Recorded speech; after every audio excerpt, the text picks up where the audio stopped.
Chapitre 10. Une tête dans une lucarne. Le duc de Vallombreuse fut assis avec précaution dans une chaise à porteur, le bras bandé par le chirurgien et soutenu d'une écharpe. Sa blessure, quoiqu'elle le mît hors d'état de manier l'épée de quelques semaines, n'était point dangereuse. Sans léser artères ni nerfs, la lame avait traversé seulement les chairs. Assurément, sa plaie le faisait souffrir, mais son orgueil saignait bien davantage. Aussi, aux contractions légères que la douleur imprimait parfois aux sourcils noirs du jeune duc, se mêlait une expression de rage froide, et sa main valide égratignait de ses doigts crispés le velours de la chaise. Souvent, pendant le trajet, il pencha sa tête pâle pour gourmander les porteurs, qui cependant marchaient de leur pas le plus égal, cherchant les endroits unis pour éviter le moindre chaos, ce qui n'empêchait pas le blessé de les appeler Butor, et de leur promettre les étrivières, car il le secouait, disait-il, comme salade en panier. Rentré chez lui, il ne voulut point se mettre au lit, et se coucha adossé à des carreaux sur une chaise longue, les pieds recouverts d'une courte pointe de soie piquée qu'apporta Picard, le valet de chambre fort surpris et perplexe de voir revenir son maître navré, cas qui n'était point ordinaire, vu l'habileté à l'escrime du jeune duc. Assis sur un pliant près de son ami, le chevalier de Vidalinck lui présentait de quart d'heure en quart d'heure une cuillerée d'un cordial prescrit par le chirurgien. Vallombreuse gardait le silence, mais il était visible qu'une sourde colère bouillonnait en lui, malgré le calme qui l'affectait. Enfin son courroux déborda en ces paroles violentes.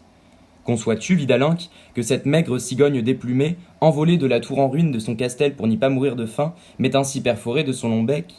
Moi qui me suis mesuré avec les plus fines lames du temps, et qui suis toujours revenu du pré sans une égratignure, y laissant au contraire quelques galants pâmés et tournant de l'œil entre les bras de ses témoins? Les plus heureux et les plus adroits ont comme cela leur jour de guignon, répondit sentencieusement Vidalinck. Le visage de Dame Fortune n'est pas toujours le même. Tantôt elle sourit et tantôt fait la moue. Jusqu'à présent, vous n'avez point eu à vous plaindre d'elle, qui vous a mignoté en son giron comme son enfant le plus cher. N'est-il pas honteux, continua Vallombreuse en s'animant, que ce fantoche ridicule, que ce hobereau grotesque, qui reçoit des volées et gourmades sur les tréteaux dans d'ignobles farces, ait eu raison du duc de Vallombreuse jusqu'alors invaincu?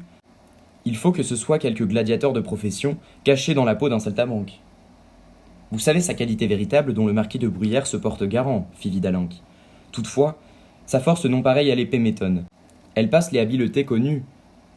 Girolamo ni Paraguente, les célèbres maîtres d'armes, n'ont un jeu plus serré. Je l'ai bien observé en cette rencontre, et nos plus fameux duellistes n'y feraient que blanchir. Il a fallu toute votre adresse et les leçons du Napolitain pour n'être point féru grièvement. Votre défaite est encore une victoire. Marcilly et Duportal, qui pourtant se piquent d'escrime et comptent parmi les bonnes lames de la ville, seraient, à n'en doutez pas, restés sur le terrain avec un semblable adversaire. Il me tarde que ma blessure soit fermée, reprit le duc après un moment de silence, pour le provoquer de nouveau et prendre ma revanche. Ce serait une entreprise hasardeuse, et que je ne vous conseillerais point, dit le chevalier. Il pourrait vous rester au bras quelques faiblesses qui diminueraient vos chances de victoire. Ce Cigognac est un antagoniste redoutable, auquel il ne faut pas se frotter imprudemment. Il connaît maintenant votre jeu, et l'assurance que donne un premier avantage doublera ses forces. L'honneur est satisfait de la sorte, la rencontre a été sérieuse. Restez-en là.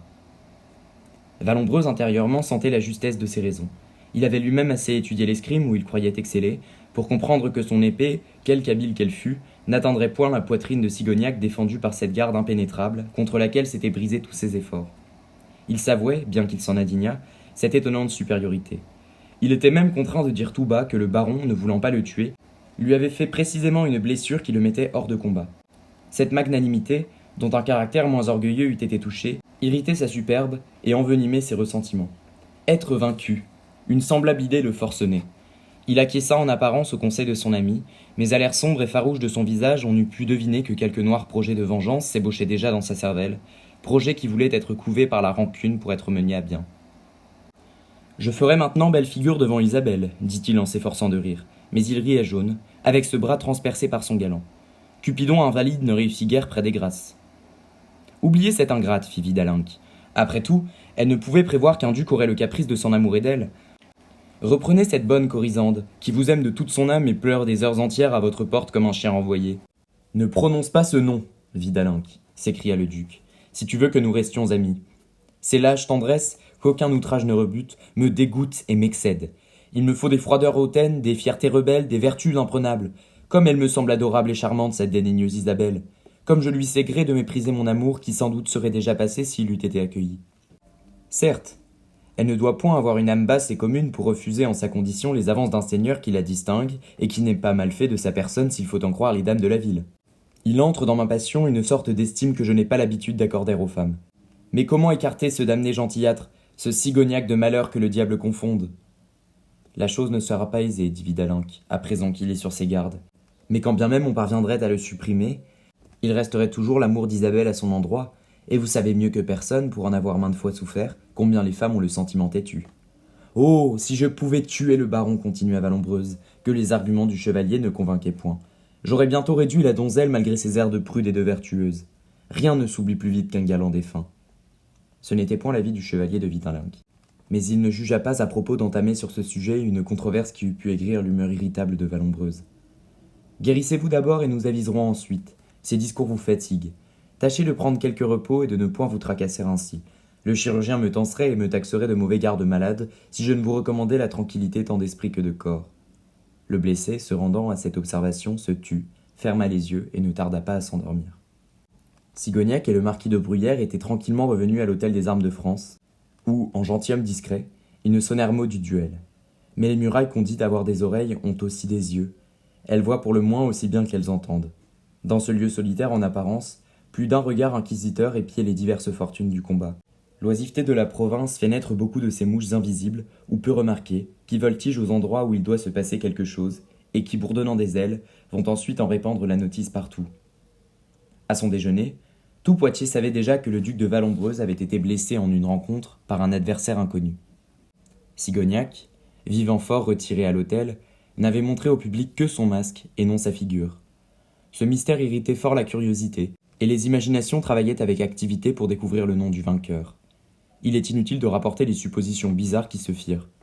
Chacun construisait laborieusement la sienne, s'étayant des inductions les plus frivoles et les plus ridicules, mais personne n'eut l'idée incongrue que le véritable triomphateur fut le capitaine Fracasse, dont on avait tant ri la veille. Un duel entre un seigneur de cette qualité et un baladin eût semblé chose par trop énorme et trop monstrueuse pour que le soupçon en pût naître. Plusieurs gens du beau monde envoyèrent à l'hôtel Vallombreuse pour savoir des nouvelles du duc, comptant tirer quelque indice de l'indiscrétion ordinaire des valets. Mais les valets restèrent taciturnes comme des muets du sérail par la bonne raison qu'ils n'avaient rien à dire. Vallombreuse, pour sa richesse, sa hauteur, sa beauté et ses succès près des femmes, excitait bien des haines jalouses qui n'osaient se produire ouvertement, mais dont sa défaite flattait la malignité obscure. C'était le premier échec qu'il subissait, et tous ceux que son arrogance avait froissés se réjouissaient de ce coup porté au plus tendre de son amour-propre. Il ne tarissait pas, quoiqu'ils ne l'eussent point vu, sur la bravoure, adresse et grande mine de l'adversaire. Les dames, qui avaient toutes plus ou moins à se plaindre des procédés du jeune duc à leur endroit, car il était de ces sacrificateurs dont le méchant caprice souille l'autel où ils ont brûlé de l'encens, se sentaient pleines d'enthousiasme pour celui qui vengeait leurs affronts secrets. Elles l'eussent volontiers couronné de laurier et de myrte. Nous exceptons du nombre la tendre Corisande, qui pensa devenir folle à cette nouvelle, pleura publiquement, et au risque des plus dures rebuffades parvint à forcer la consigne, et à voir non pas le duc, trop bien gardé pour cela, mais le chevalier de Vidalinck, plus doux et pitoyable, lequel eut grand-peine à rassurer cette amante plus sensible qu'il ne fallait au malheur d'un ingrat. Cependant, comme rien dans ce globe terraqué et sublunaire ne peut rester caché, l'on sut de maître Billaud, qui le tenait de Jacques, le valet du marquis, présent à l'entretien de Cigognac et de son maître au souper de Zerbine, que le héros inconnu, vainqueur du jeune duc de Vallombreuse, était à n'en pas douter le capitaine Fracasse, ou pour mieux dire un baron engagé par amour dans la troupe ambulante d'Hérode. Quant au nom, Jacques l'avait oublié. C'était un nom qui finissait en iaque, désignance commune au pays de Gascogne, mais il était sûr de la qualité. Cette histoire vraie, quoique romanesque, eut beaucoup de succès dans Poitiers. On s'intéressa à ce gentilhomme si brave et si bonne lame, et quand au théâtre parut le capitaine Fracasse, des applaudissements prolongés témoignèrent, même avant qu'il eût ouvert la bouche, de la faveur qu'on lui portait. Des dames, parmi les plus grandes et les plus huppées, ne craignirent pas d'agiter leurs mouchoirs. Il y eut aussi pour Isabelle des claquements de mains plus sonores qu'à l'ordinaire qui faillirent embarrasser cette jeune personne et lui firent monter aux joues, sous le phare, le naturel incarnat de la pudeur. Sans interrompre son rôle, elle répondit à ces marques de faveur par une révérence modeste et une gracieuse inclinaison de tête. Hérode se frottait les mains de joie, et sa large face blême s'épanouissait comme une pleine lune, car la recette était superbe, et la caisse risquait de crever par suite d'une pléthore monétaire, tout le monde ayant voulu voir ce fameux capitaine Fracasse, acteur et gentilhomme, que n'effrayait ni bâton ni épée, et qui ne craignait pas, valeureux champion de la beauté, de se mesurer avec un duc, terreur des plus braves. Blasius, lui, n'augurait rien de bon de ce triomphe. Il redoutait, non sans raison, l'humeur vindicative de Vallombreuse qui trouverait bien moyen de prendre sa revanche et de jouer quelque mauvais tour à la troupe.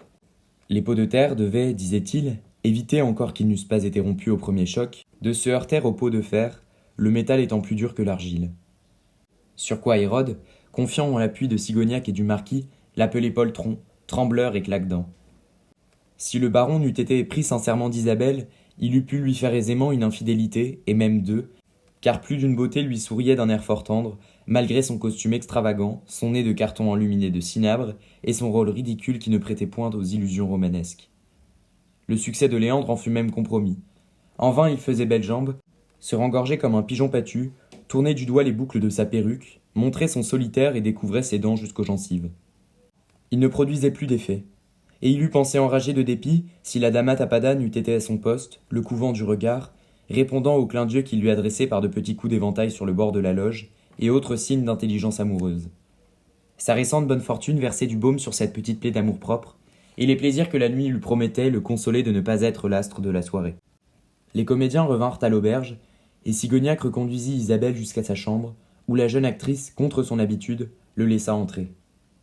Une femme de chambre alluma une chandelle, remit du bois au feu et se retira discrètement.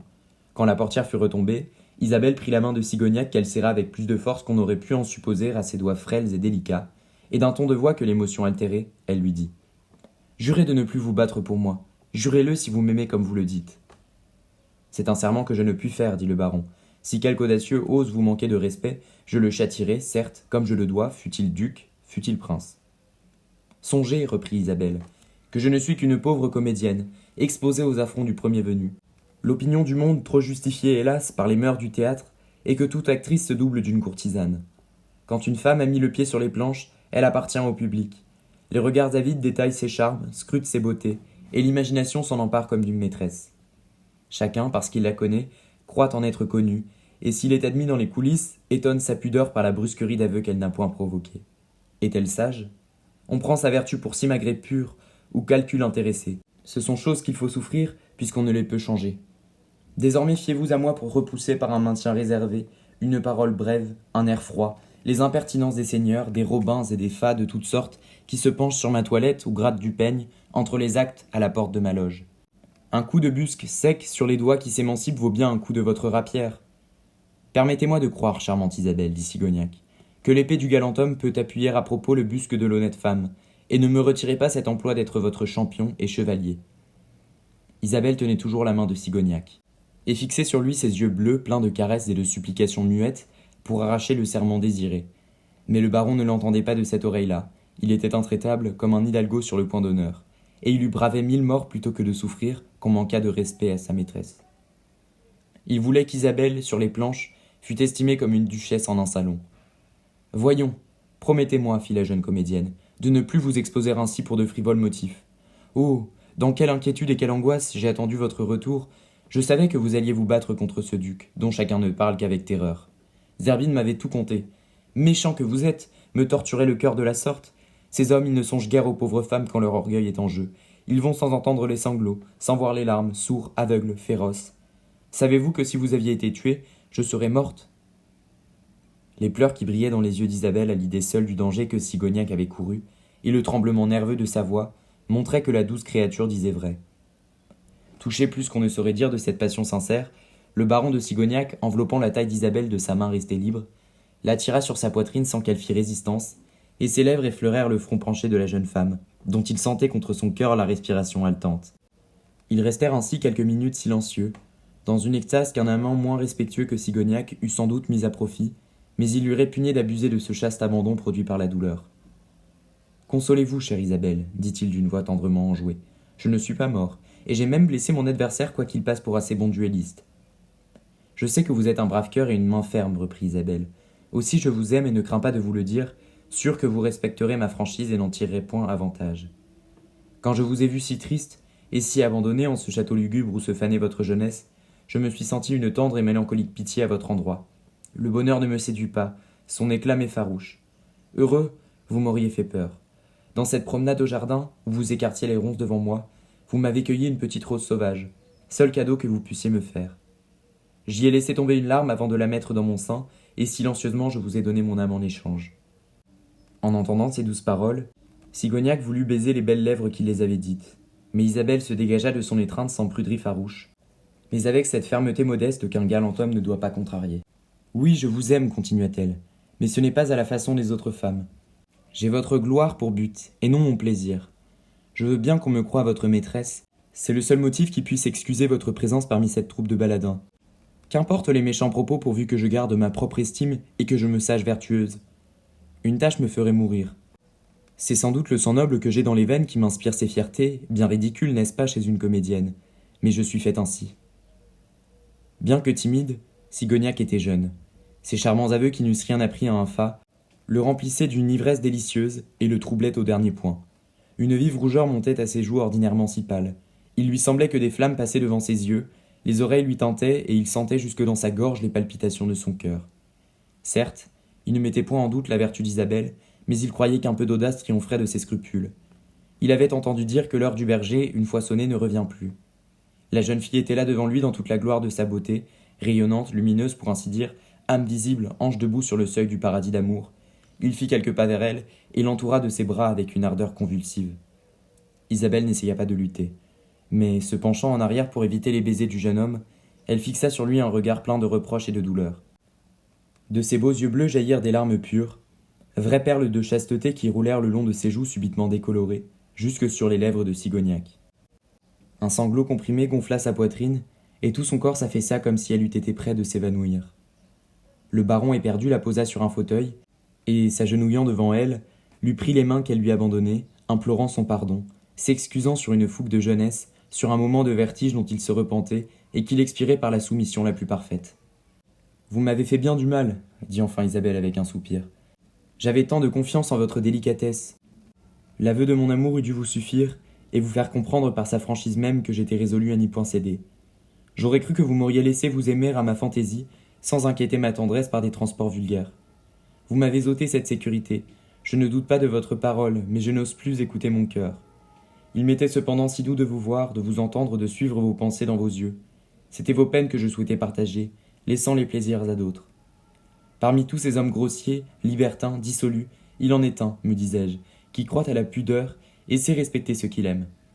J'avais fait ce rêve, moi, fille de théâtre, poursuivi sans cesse par une odieuse galanterie, d'avoir une affection pure. Je ne demandais qu'à vous conduire jusqu'au seuil du bonheur, et à rentrer ensuite au fond de mon ombre. Vous voyez que je n'étais pas bien exigeante. Adorable Isabelle, chaque mot que vous dites, s'écria Sigognac, me fait sentir davantage mon indignité. J'ai méconnu ce cœur d'ange. Je devrais baiser la trace de vos pas. Mais ne craignez plus rien de moi. L'époux saura contenir les fougues de l'amant. Je n'ai que mon nom. Il est pur et sans tache comme vous. Je vous l'offre si vous daignez l'accepter. Sigognac était toujours à genoux devant Isabelle. À ces mots, la jeune fille se baissa vers lui, et lui prenant la tête avec un mouvement de passion délirant, elle imprima sur les lèvres du baron un baiser rapide. Puis, se levant, elle fit quelques pas dans la chambre. « Vous serez ma femme, » dit Sigognac, enivré au contact de cette bouche fraîche comme une fleur, ardente comme une flamme. « Jamais, jamais, répondit Isabelle avec une exaltation extraordinaire. Je me montrerai digne d'un tel honneur en le refusant. Oh, mon ami, en quel ravissement céleste nage mon âme. Vous m'estimez donc? Vous oseriez donc me conduire la tête haute dans ces salles où sont les portraits de vos aïeux, dans cette chapelle où est le tombeau de votre mère? Je supporterais sans crainte le regard des morts qui savent tout, et la couronne virginale ne mentirait pas sur mon front. »« Et quoi ?» s'écria le baron. « Vous dites que vous m'aimez et vous ne voulez m'accepter ni comme amant ni comme mari? Vous m'avez offert votre nom, cela me suffit. Je vous le rends après l'avoir gardé une minute dans mon cœur. Un instant j'ai été votre femme et je ne serai jamais à un autre. Tout le temps que je vous embrassais, j'ai dit oui en moi-même. Je n'avais pas droit à tant de bonheur sur terre. Pour vous, ami cher, ce serait une grande faute d'embarrasser votre fortune d'une pauvre comédienne comme moi, à qui l'on reprocherait toujours sa vie de théâtre, quoique honorable et pure. Les mines froides et compassées dont les grandes dames m'accueilleraient vous feraient souffrir, et vous ne pourriez provoquer ces méchantes en duel. Vous êtes le dernier d'une noble race, et vous avez pour devoir de relever votre maison, abattue par le sort adverse. Lorsque d'un coup d'œil tendre je vous ai décidé à quitter votre manoir, vous songiez à quelque amourette et galanterie. C'était bien naturel. Moi, devançant l'avenir, je pensais à toute autre chose. Je vous voyais revenant de la cour, en habits magnifiques, avec quelque bel emploi. Sigognac reprenait son ancien lustre.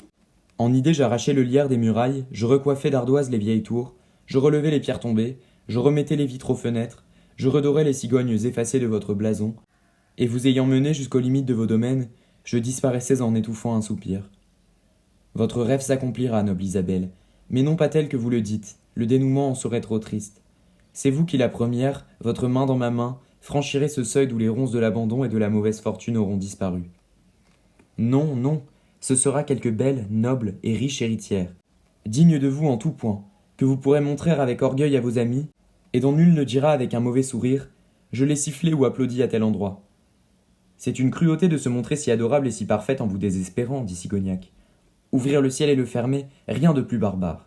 Mais je fléchirai cette résolution. Ne l'essayez pas, reprit Isabelle avec une fermeté douce. Elle est immuable. Je me mépriserai en y renonçant. Contentez-vous donc d'un amour le plus pur, le plus vrai, le plus dévoué qui ait jamais fait battre le cœur d'une femme. Mais ne prétendez pas autre chose. Cela est donc bien pénible, ajouta-t-elle en souriant, d'être adorée d'une ingénue que plusieurs ont le mauvais goût de trouver charmante. Vallombreuse lui-même en serait fier. Se donner et se refuser si complètement, mettre dans la même coupe cette douceur et cette amertume, ce miel et cette absinthe, il n'y avait que vous qui fussiez capable d'un pareil contraste. Oui, je suis une fille bizarre, reprit Isabelle. Je tiens de ma mère en cela. Mais comme je suis, il faut me prendre.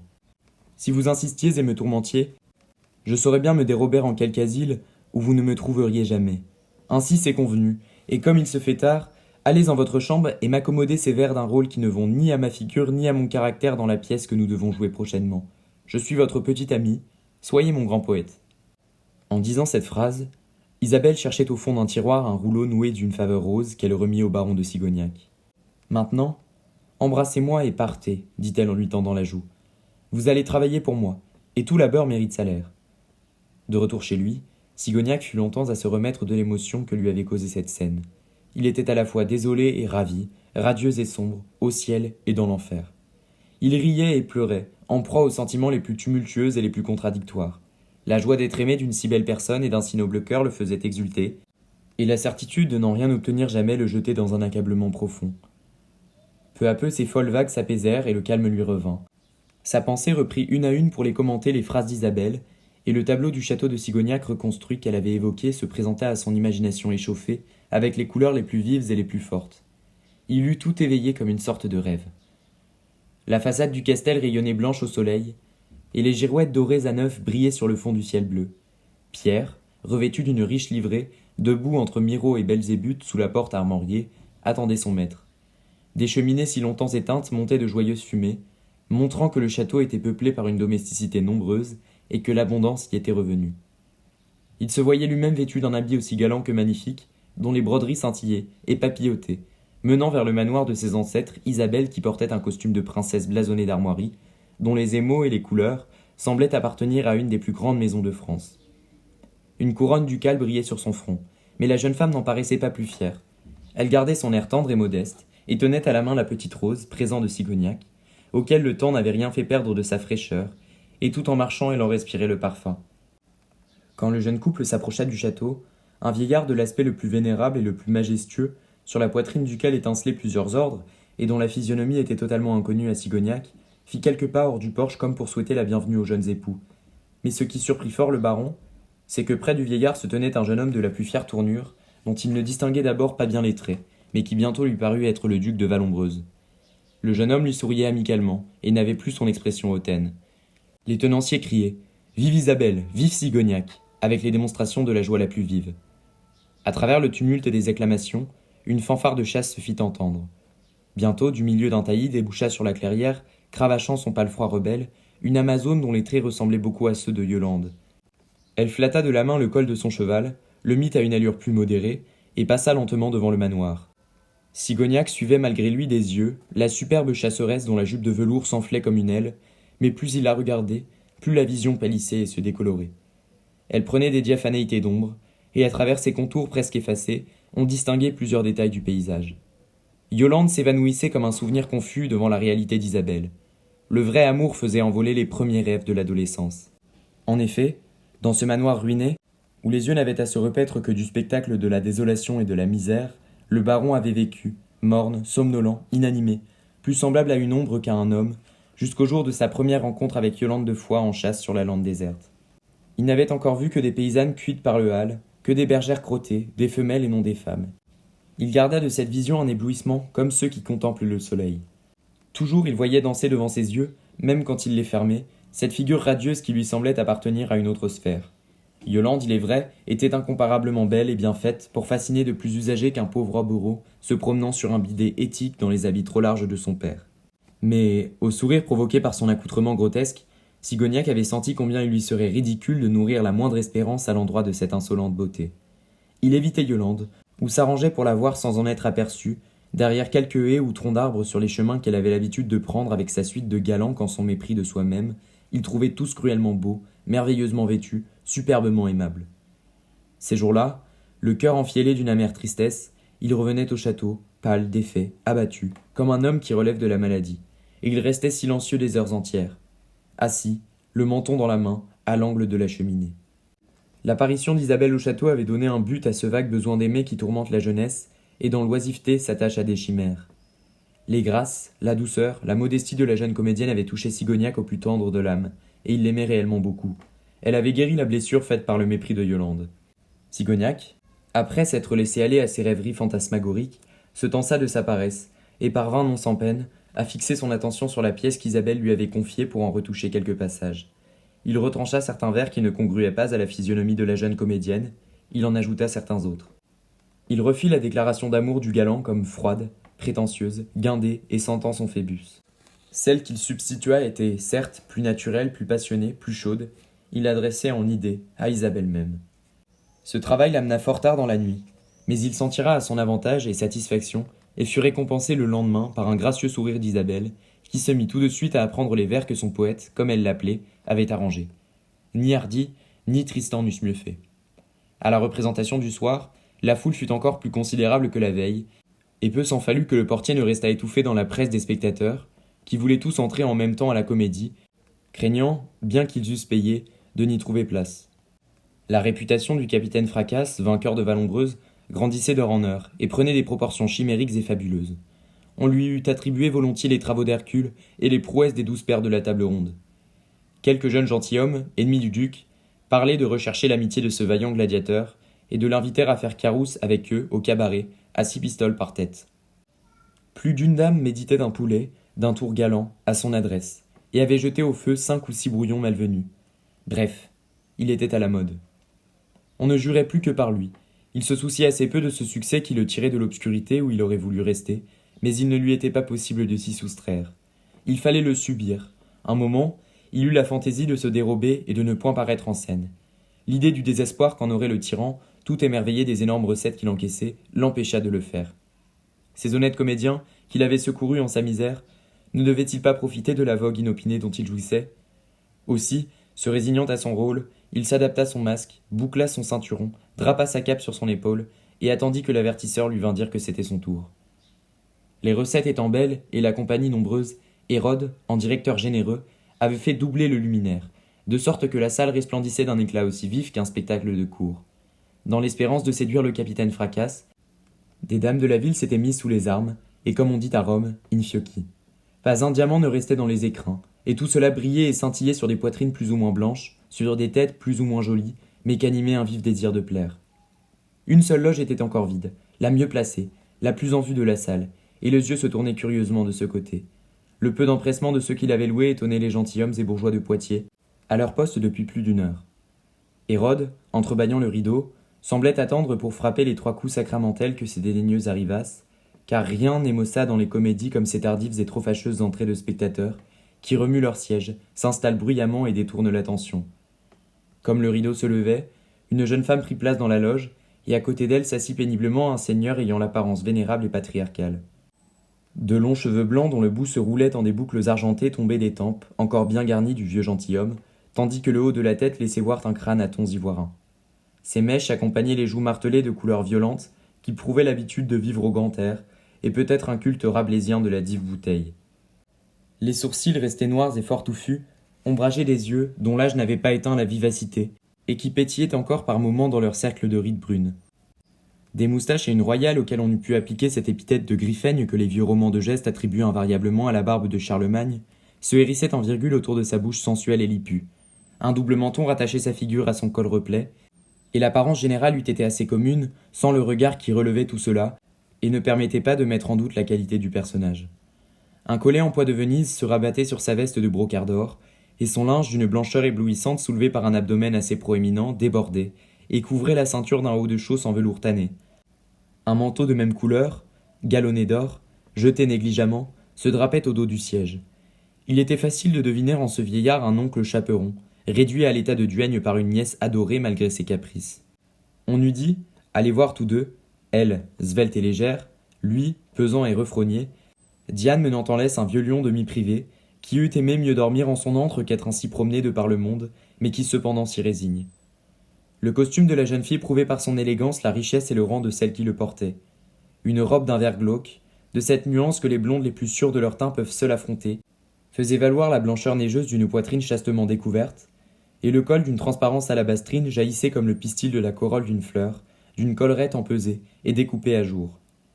La jupe, en toile d'argent, se glaçait de lumière, et des points brillants marquaient l'orient des perles qui bordaient la robe et le corsage. Les cheveux, imprégnés de rayons et tournés en petites boucles sur le front et les tempes, ressemblaient à de l'or vivant. Pour les blasonner, ce n'eût pas été trop d'une vingtaine de sonnets avec tous les concetti italiens et les agudezza espagnols. Déjà la salle entière était éblouie de cette beauté, bien qu'elle n'eût pas encore ôté son masque, mais ce qu'on en voyait répondait du reste. Le menton délicat et pur, la coupe parfaite de la bouche dont les rougeurs de framboise gagnaient au voisinage du velours noir, l'ovale allongé, gracieux et fin de la figure, la perfection idéale d'une mignonne oreille qu'on eût pu croire ciselée dans l'agate par Benvenuto Cellini, attestaient assez des charmes enviables des déesses mêmes. Bientôt, incommodés sans doute par la chaleur de la salle, ou peut-être voulant faire aux mortels une générosité dont ils ne sont guère dignes, la jeune déité ôta l'odieux morceau de carton qui éclipsait la moitié de sa splendeur. On vit alors ses yeux charmants, dont les prunelles translucides brillaient comme des pierres de l'azulite entre de longs cils d'or bruni, son nez demi-grec, demi-aquilin, et ses joues nuancées d'un imperceptible carmin qui eût fait paraître terreux le teint de la plus fraîche rose. C'était Yolande de Foix. La jalousie des femmes, se sentant menacées dans leur succès et réduites à l'état de laideron ou d'anticaille, l'avait bien reconnue avant qu'elle ne se fût démasquée.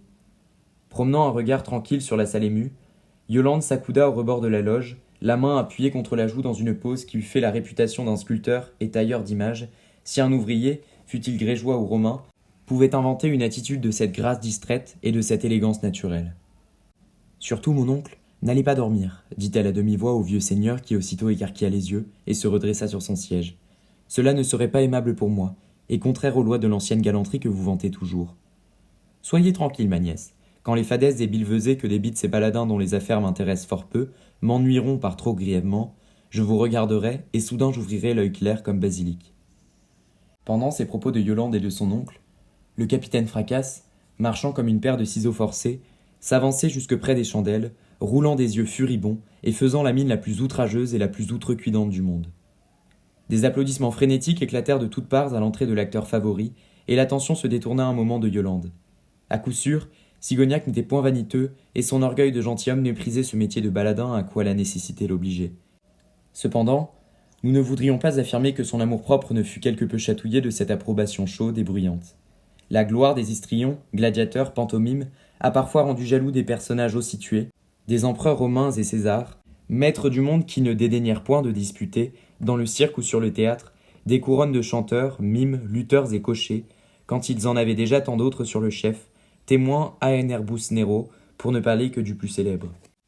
Quand les battements de mains eurent cessé, le capitaine Fracasse promena dans la salle ce regard que ne manque pas d'y jeter l'acteur, pour s'assurer que les banquettes sont bien garnies, et deviner l'humeur joyeuse ou farouche du public sur quoi il modèle son jeu, se donnant ou se refusant des libertés.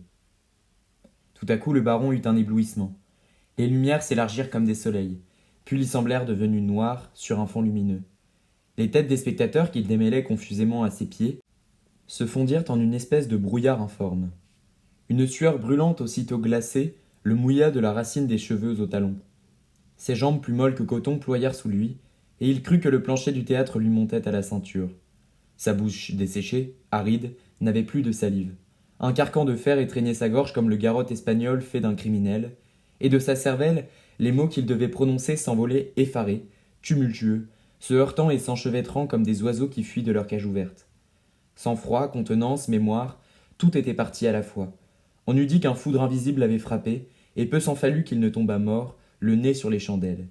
Il venait d'apercevoir Yolande de Foix, tranquille et radieuse en sa loge, qui fixait sur lui ses beaux yeux pères.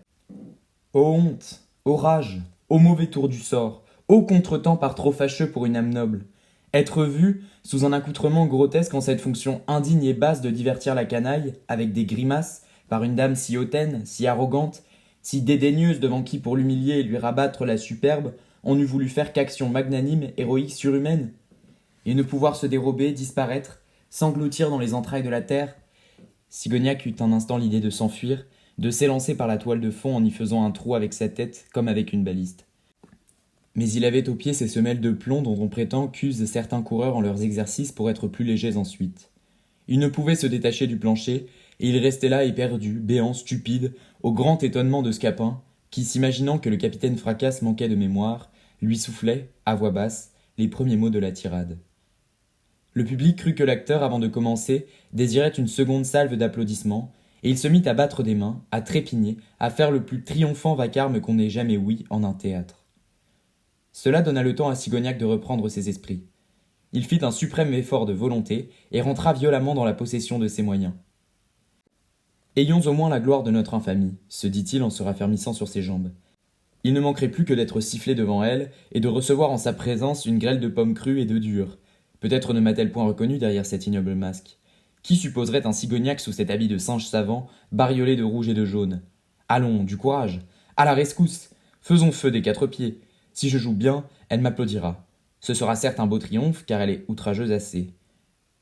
Ces réflexions, Sigognac les fit en moins de temps que nous n'en mettons à les écrire, la plume ne pouvant suivre les rapidités de la pensée, tandis qu'il débitait sa grande tirade avec des éclats de voix si singuliers, des intonations si inattendues, une furie comique si endiablée, que le public éclata en bravi, et que Yolande elle-même, bien qu'elle témoignât ne prendre point de goût à ces farces, ne put s'empêcher de sourire. Son oncle, le gros commandeur, était parfaitement éveillé, et heurtait les paumes de ses mains goûteuses en signe de satisfaction. Le malheureux Sigognac au désespoir, par l'exagération de son jeu, l'outrance de ses bouffonneries, la folie de ses rodomontades, semblait vouloir se bafouer lui-même, et pousser la dérision de son sort jusqu'à la limite extrême où elle pouvait aller. Il jetait à ses pieds dignité, noblesse, respect de soi, souvenir des ancêtres, et il trépignait dessus avec une joie délirante et féroce. « Tu dois être contente, fortune adverse. Je suis assez humilié, assez profondément enfoncé dans l'abjection, pensait-il tout en recevant les nasardes, croquignoles et coups de pied. Tu m'avais fait misérable, tu me rends ridicule, tu me forces par un lâche tour à me déshonorer devant cette fière personne. Que te faut-il de plus? Parfois la colère le prenait, et il se redressait sous le bâton de Léandre d'un air si formidable et dangereux que celui-ci reculait de peur. Mais, revenant par un brusque soubresaut à l'esprit de son rôle, il tremblait de tout son corps, claquait des dents, flageolait sur ses jambes, bégayait et donnait, au grand plaisir des spectateurs, tous les signes de la plus lâche poltronnerie. Ces extravagances, qui eussent paru ridicules dans un rôle moins chargé que celui de Matamor, étaient attribuées par le public à la verve de l'acteur, tout à fait entré dans la peau du personnage, et ne laissaient pas que de produire un bon effet. Isabelle seule avait deviné ce qui causait le trouble du baron. La présence dans la salle de cette innocente chasseresse, dont les traits ne lui étaient que trop restés dans la mémoire. Tout en jouant son rôle, elle tournait à la dérobade les yeux vers la loge où trônait avec l'orgueil dédaigneux et tranquille d'une perfection sûre d'elle-même, l'altière beauté que, dans son humilité, elle n'osait appeler sa rivale. Elle trouvait une amère douceur à constater intérieurement cette supériorité inéluctable, et se disait que nulle femme n'eût pu lutter d'appât contre une telle déesse. Ses charmes souverains lui firent comprendre les amours insensés qu'excite parfois chez les marauds du peuple la grâce non pareille de quelque jeune reine apparue en un triomphe ou cérémonie publique, amour suivi de folie, prison et supplice. Quant à Sigognac, il s'était promis de ne pas regarder Yolande, de peur d'être saisi par un transport soudain, et la raison perdue, de faire publiquement quelque incartade bizarre qui le déshonora.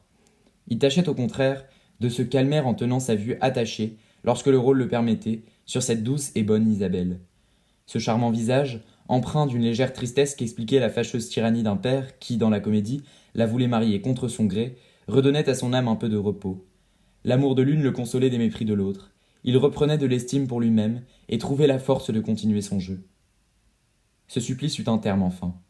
La pièce s'acheva, et lorsque rentré dans la coulisse, Sigognac qui, étouffé, défit son masque, ses camarades furent frappés de l'altération étrange de ses traits.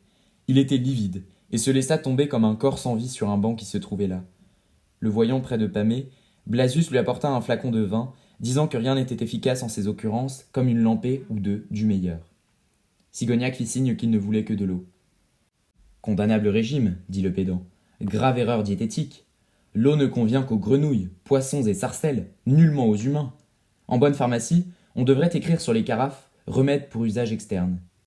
Je mourrais subitement tout vif si j'avalais une goutte de cette humidité fade. Le raisonnement de Blasius n'empêcha point le baron d'avaler un pot d'eau tout entier. La fraîcheur du breuvage le remit tout à fait, et il commença à promener autour de lui des regards moins effarés. « Vous avez joué d'une façon admirable et fantasque, dit Hérode en s'approchant du capitaine. Mais il ne faut point se livrer de la sorte. Un tel feu vous consumerait bientôt. L'art du comédien est de se ménager et de ne présenter que les apparences des choses.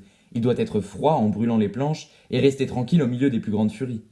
Jamais acteur n'a représenté si au vif l'emphase, l'impertinence et la folie du matamor. Et si vous pouviez retrouver ces effets d'improvisation, vous emporteriez dessus tous autres la palme comique. N'est-ce point, répondit amèrement le baron, que j'ai bien rempli mon personnage ? Je me sentais moi-même fort burlesque et fort bouffon dans la scène où ma tête passe à travers la guitare que Léandre me casse sur le crâne.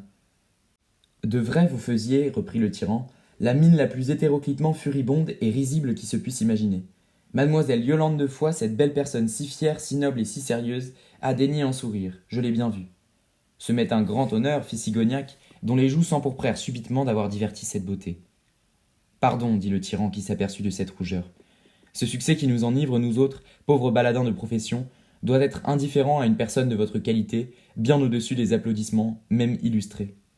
Vous ne m'aviez point fâché, brave Hérode, dit Sigognac en tendant la main au tyran.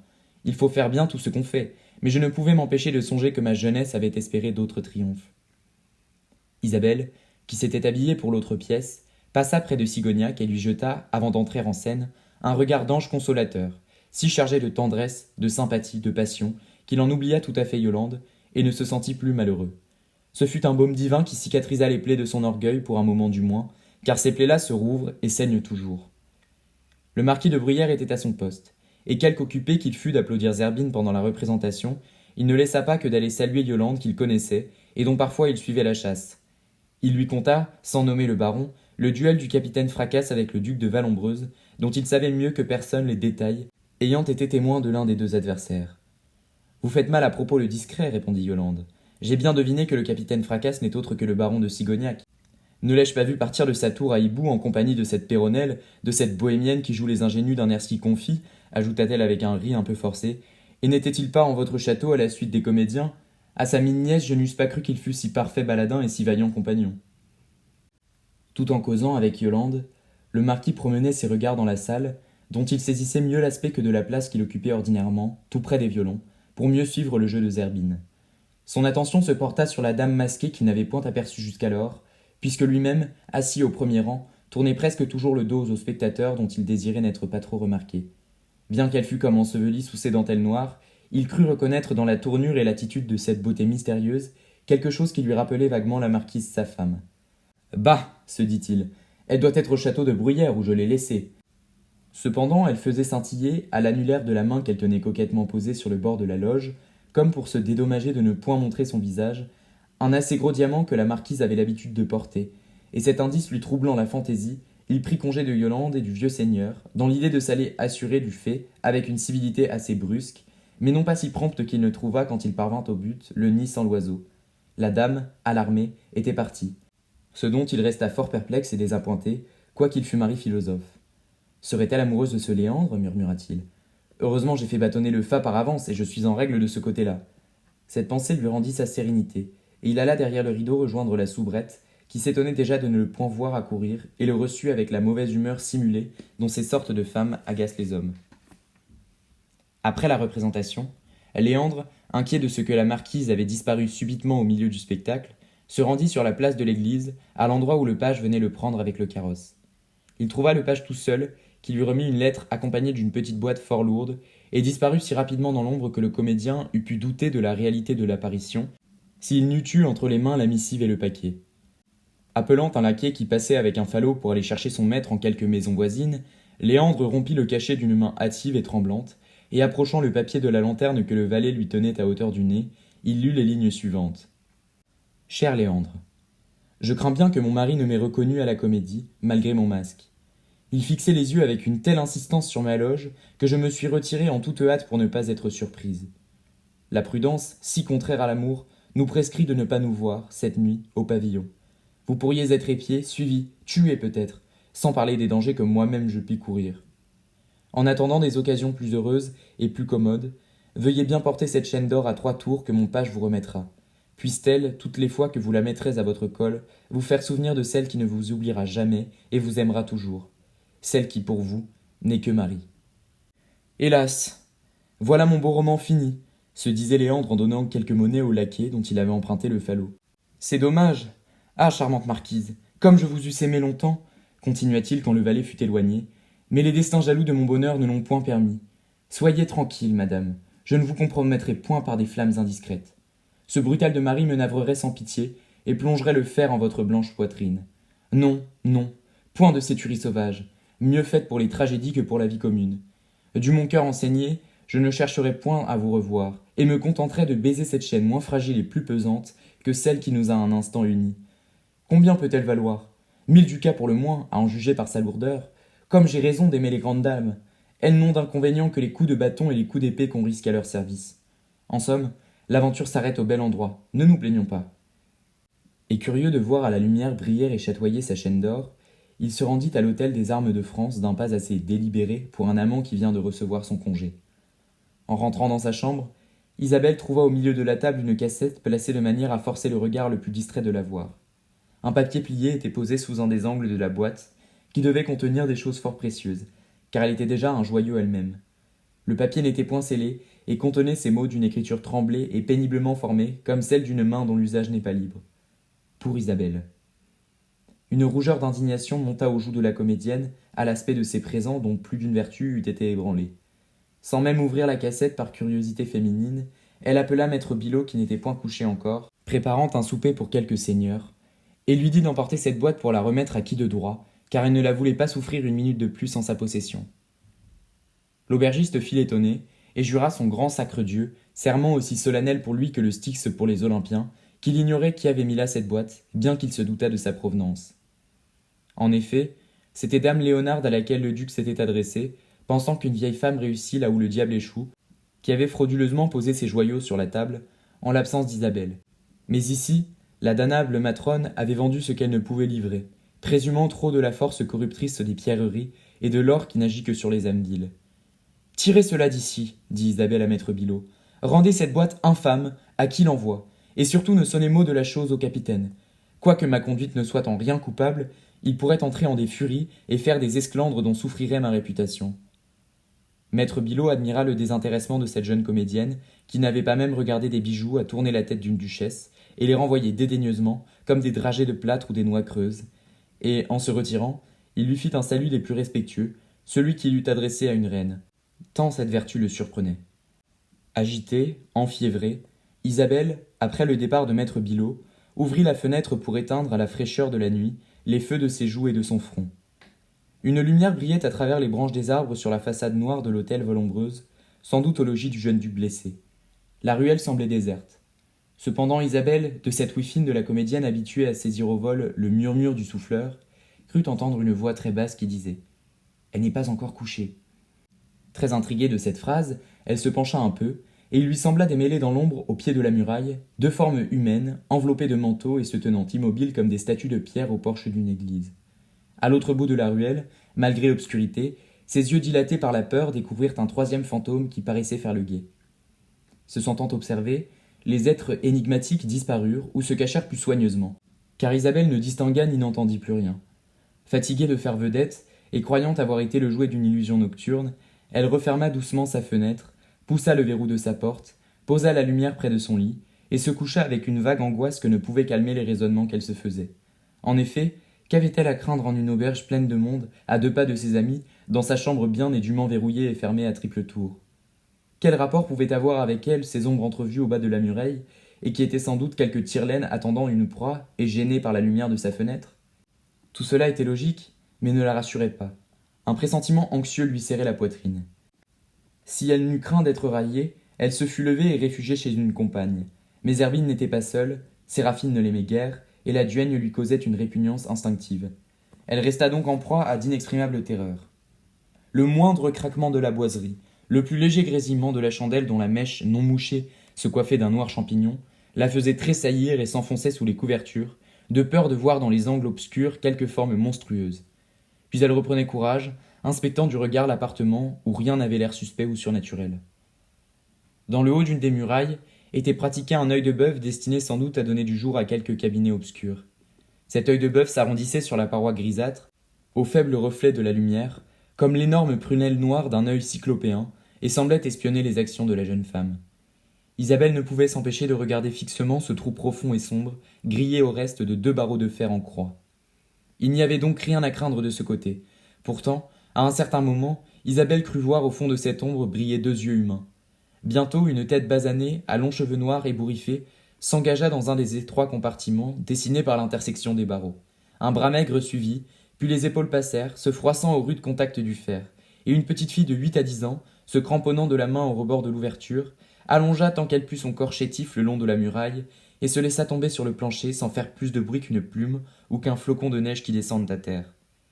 À l'immobilité d'Isabelle, pétrifiée et médusée de terreur, l'enfant l'avait crue endormie. Et quand elle s'approcha du lit, pour s'assurer si ce sommeil était profond, une surprise extrême se peignit sur son visage couleur de bistre. La dame au collier dit-elle en touchant les perles qui bruissaient à son col maigre et brun. La dame au collier.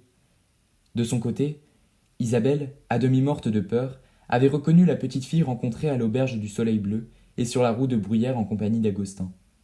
Elle essaya d'appeler au secours, mais l'enfant lui mit la main sur la bouche. Ne crie pas, tu ne cours aucun danger. Chiquita a dit qu'elle ne couperait jamais le col à la dame qui lui a donné les perles qu'elle avait envie de voler. Mais que viens-tu faire ici, malheureux enfant, fit Isabelle, reprenant quelque sang-froid à la vue de cet être faible et débile, qui ne pouvait être bien redoutable, et d'ailleurs manifester certaines reconnaissances sauvages et bizarres à son endroit. Ouvrir le verrou que tu pousses tous les soirs, reprit Chiquita du ton le plus tranquille et comme n'ayant aucun doute sur la légitimité de son action. On m'a choisi pour cela, parce que je suis agile et mince comme une couleuvre. Il n'y a guère de trou par où je ne puisse passer. Et pourquoi voulait-on te faire ouvrir le verrou? Pour me voler? Oh non, répondit Chiquita d'un air dédaigneux. C'était pour que les hommes puissent entrer dans la chambre et t'emporter. Mon Dieu, je suis perdue s'écria Isabelle en gémissant et en joignant les mains. Non pas, dit Chiquita, puisque je laisserai le verrou fermé.